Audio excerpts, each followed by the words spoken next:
Afternoon and welcome to Rubbin Minds. My name is Isabella Adediji. Now, there is a very thin line between defamation and expressing yourself freely, freedom of speech. And over the past few months, years, with the rise of social media, we're beginning to see some celebrities push back when things are said of them that they don't agree with, and sometimes are complete falsehoods. Sometimes it gets even to court, and you find that the person starts to beg. Sometimes we even see it going as far as them getting imprisoned. So where do we draw that line between defamation and ensuring that people can express an opposing view and their right to freedom of speech is guaranteed? Joining me on Rubbin Minds is a lawyer, Wale Oshunde. Welcome to Rubbin Minds. Thanks for having me. And I'm also joined by a media personality, Ria Abdul. Welcome to Rubbin Minds. Thank you. Thanks for having me. So I'll start with you, Wale, and that would be in very layman's terms. Just break it down for us. What is defamation? Okay, so simply put, it is when you put out falsehood or, a wrong statement or anything that is wrong, about the other person out there, in such a way that it could definitely have a negative impact on how that person is viewed by third parties or by other people in the society. And it is of two types, or it is broken into two. It could be slander or libel.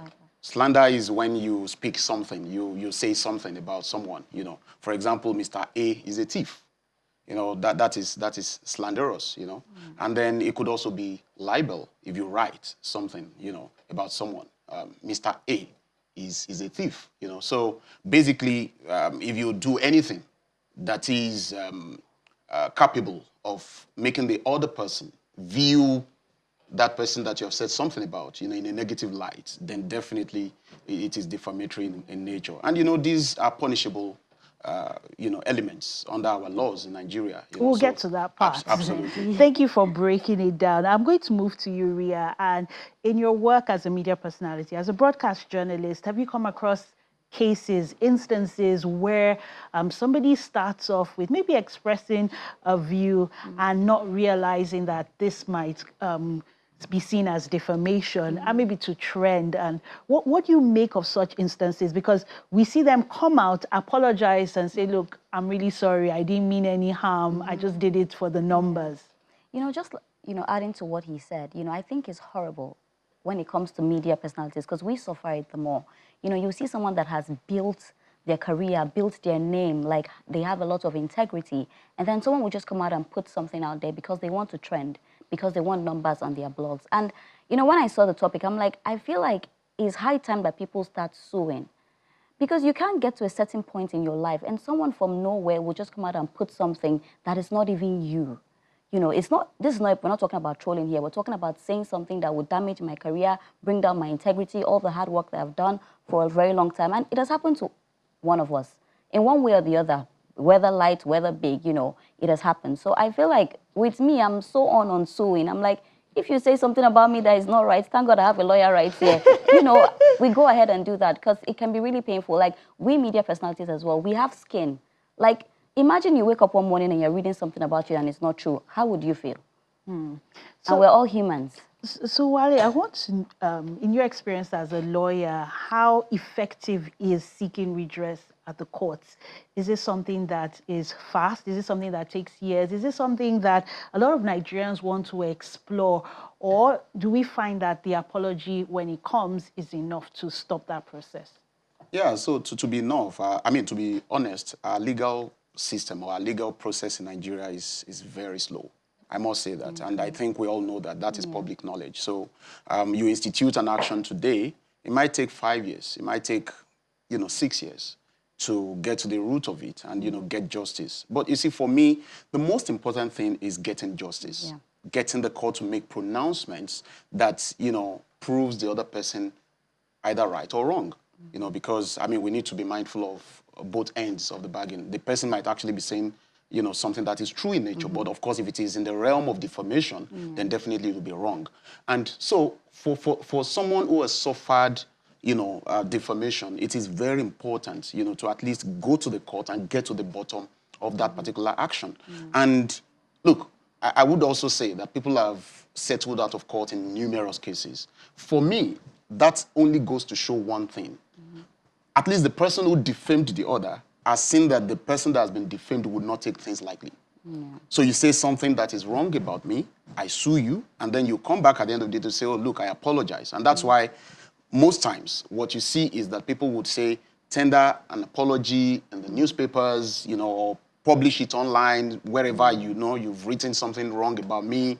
Go back there and publish that same story to tell your people that, look, I'm sorry, Wale, or Mr. X, this did not happen, and, I apologize, and all that. So the purpose of that is that the people who read the story initially should also be able to read your apology and see that, there was really no element of truism in what you released in the first place. You see it? So whether you go to court to prove your innocence or to prove your state of, the end of the coin, or the person, comes to you to settle out of court and at least tender that unreserved apology and laid it through to bear, for other members of the public to see, I think at the end of the day, it is getting justice and getting to know that I was never in the wrong and I did not do anything to attract such a negative statement in the first place is very important. Okay, let's look at it on the flip side, because there is that argument that a lot of times people are afraid to really communicate what they feel because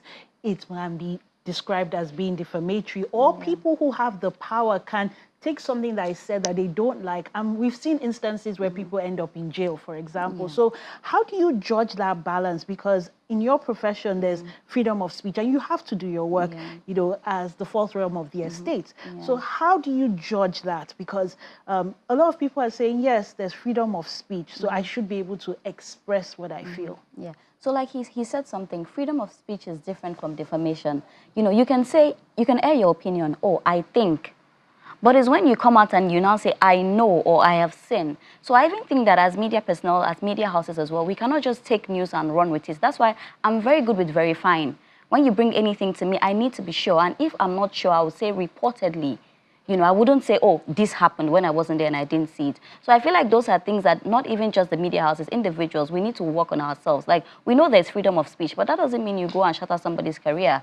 There's freedom of speech, but after the speech, there might not be freedom. So, those are things that I think that we really need to look out for talking about this. And Wale, how important is the intent when there are defamatory cases where the intent was not maybe to slander, to malign? The intent in this case was to get views, because we see that a lot on social media. And they can say, oh, we don't know, it was going to be taken that seriously, And they have a way of just making the situation not look as big as it is. And then you have people on social media who are even on their side, like, oh, you should just let it go. It comes with the territory, a celebrity. People always talk. They will say worse things about people abroad. I'm sure you've come across such. Absolutely. So, yeah, you're right. And to be honest with you, intent can be neither here, not there. I really don't know how to put it. But for me, what shows intent? If you say something about me in a negative light, such that my bankers cannot give me facilities again, such that I can't come close to you, such that my children cannot go to school and, relate very freely with their friends. Before you know it, their friends are already tagging their father in a particular way and all that. And then you tell me that you were only trying to garner views and acknowledgement on social media platforms. I do not think I need anything else to prove malicious intent, or the fact that I'm not comfortable and that I'm at the receiving end of such whatever intention that you have. So for me, I think it is about people really critically thinking about what they want to do and the ripple effects of what they want to do or what they want to say about the other person. Look, we should not do everything and anything for views, for relevance. It doesn't make any sense. So you think about that action that you are really about to curate right now. You want to release a media statement, you want to release some pictures, etc., some voice notes, and think about it very carefully before you do that. You should really, really process your thoughts and then ask yourself critical questions. So I release this. how does it make the other person feel and look before members of the public? You know, it's not enough to say, oh, well, my intent. Everybody can always say that, look, I had clear intentions before I released something online. I only wanted to entertain my viewers or my followers and whatever. But it shouldn't stop there. Because, look, there are laws, and the laws would not listen to all of these stories that we are talking about. At the end of the day, the laws would say, come, where are the pieces of evidence? And once the evidence are there to show that, look, Mr. X is going to suffer a lot of negatives as a result of this action, then there must be consequences. And, you know, just to add to what you said, it's so sad right now that we see blogs that will just get up and just say something terrible about somebody for views. And it's really painful because you get the views. What about the other person? And celebrities are going through a lot. You know, people are going through depression. You never know what people are going through, and you add to it. So I feel like when they come out and now say that's not the intent, it's because they're scared. They didn't know that it would get to that level. Most times that's why it happens like that. So I feel like even some blogs need to be taken down, honestly speaking. I see I don't follow most blogs. Once I see that you're not credible, you've given a story that is not true, I will just unfollow you because it's not even good for my mental health. You know, so these are things that you need to be sure. And I've been saying this, and I think as a lawyer here, I think some blogs need to be taken off social media. Like Instagram should just do something and take them off because they are really, really disturbing our celebrities. And I'm here because I'm a media personality, so I'm here to speak for, you know, people that have gone through trolling, people that have gone through defamation, like people that blogs have said things about them. Some have lost their marriages, some have lost their jobs. I know a friend in Ghana that lost her husband because of something they said that was not even true. And even though she got justice, she didn't get her man back. So those some of the things, like Instagram, we need to take down some blogs that are not... Let's talk about getting justice because it's a long road, 5-6 years. Yeah. Going to the courts costs money, right? It's not free of charge. And the damage would have already been done, like the instance we had just talked about. So in those instances, what is the law saying that you can get, you know, justice quicker, for example? And instances that we've seen people get locked up as a result, is that justified? Is that permitted within the caveats of the law? All right, so let me just say that my reaction to this is very simple and straightforward. Look, for me, I'm a strong believer in the fact that no matter how long it takes, we must always pursue justice. And I think that the very way to go here regarding defamation cases is to ensure that we see these litigations through. Look, if we make an example of 2, 3, 4, 5, 6, 10 people, others will sit up, and you know that we're not joking and we're not playing it. I think one thing that has continued to record negatives is the fact that at the end of the day, people will settle out of court. As much as I'm an advocate of mediation and, you know, alternative dispute resolution mechanisms, you know, I also believe that we must continue to set examples so that people can see that certain things are wrong in the society. Look, and I give you a very critical example here. Look at Singapore. Look at China. You carry drugs, they catch you, you're executed. It's simple. So now people know that, look, if you go to some of these countries and, you know, you are caught with drugs, it is death sentence. So what's the law saying regarding defamation? Does it carry a jail sentence, for example? Oh, look, no, it carries fines and imprisonment.